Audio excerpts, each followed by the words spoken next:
사법부 내부에서 슬슬 조이대에 대한 반란 분위기가 나타나고 있습니다. 내란 전담재판부 설치 법안이 국회 본회의에 상정된 가운데 서울고등법원 판사들이 내란죄 등 국가적 중요 사건을 맡는 전담재판부 설치를 위해 형사재판부 2개 이상을 늘리는 방안에 뜻을 모았습니다. 즉 대법원 예규를 패싱하고 민주당 안을 수용한 것입니다. 서울고법은 어제 오후 6시쯤 전체 판사회의를 열고 전체 152명 법관 중 122명이 참석해 내년 사무분담에서 2개 이상으로 형사재판부를 늘리기로 결의했습니다. 구체적으로는 다음 달 전담재판부 숫자와 재판부 형태를 정하고 내년 2월 형사부 근무법관을 확정하기로 했는데 국회에서 내란 전담재판부 설치안이 통과될 경우 그에 따른 추가 계획도 함께 공유했습니다. 네, 좋습니다. 해당 부분은 간단합니다. 자신들의 밥그릇이 날아갈까봐 그런 것 같은데 민주당은 오히려 역공으로 더 강하게 나가야 합니다. 관련해 화제가 된 분석 보시고 이어가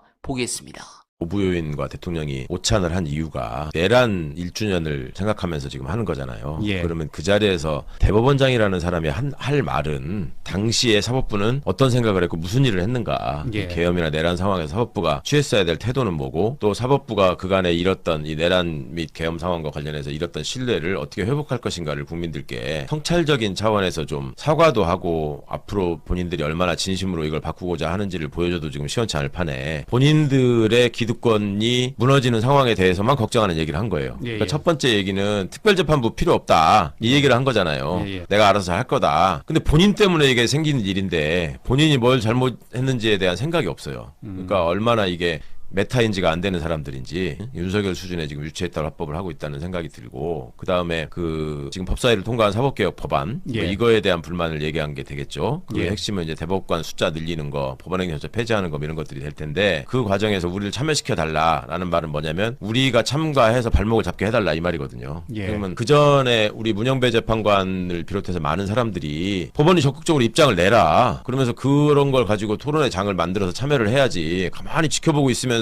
이건 아니다, 이건 안 된다만 하고 있으면 되냐? 가만히 그렇게 손 놓고 있다가 이거는 뭐 안 된다, 이거는 우리가 잘할 수 있는 거고, 이거는 우리의 기득권과 관련된 일이니까 하면 안 된다. 이런 말을 굉장히 그럴싸하게 한 거에 지금 불과한 거죠. 그럼 예. 그런 거를 통해서 국민들이 과연 그 진정성을 얼마나 인정해 줄 것인가를 생각해야 되는데 이 사람들은 여전히 딴 세상에 살고 있기 때문에 내가 대법원장이 이 정도로 얘기하면은 사람들이 다 알아들을 거고 내 방향으로 따라와야 돼. 이런 또 그 한심한 생각을 하고 있는 거예요. 그러니까 그런 점들이 이 사법부 라고 하는 것이 국민주권에 의해서 권한을 위임받은 기관이라는 점에 대한 인식 부족에서 지금 모든 문제가 벌어지고 있다고 보이거든요. 그러니까 뭐 내란 사범들에 대한 영장을 기각한다거나 지금 구속영장에 대해서만 대대적으로 보도가 되고 관심이 집중된다고 해서 그렇지 압수수색 영장도 숱하게 기각했습니다. 그러니까 이제 그런저런 점들을 좀 종합해 보면 사법부가 현재 이 헌법 수호의 의지가 있는 것이냐, 그 다음에 헌법 파괴를 하려고 했던 내란 사태에 대해서 엄중한 인식이 있는 것이냐 이런 점에 대한 국민적인 불안과 분노와 불만이 있다는 거에 대해서 예. 아직도 여전히 깨닫지 못하고 정신을 못 차리는 것 같아요. 네, 공감합니다. 아무리 생각해도 핵심은 조이대입니다. 조이대는 사법부 구성원들에게는 무소불위의 존재로 군림하고 있습니다. 반드시 대법원장의 인사권 남용과 편파적 사법행정 시스템을 이번 기회에 뿌리 뽑아야 합니다. 민주당이 내란 첨단 재판부 설치 이후 사법부 개혁안에 대해 절대 후퇴하지 않길 간절하게 바라며 어나바는 오늘도 최선을 다하겠습니다. 여러분 고맙습니다.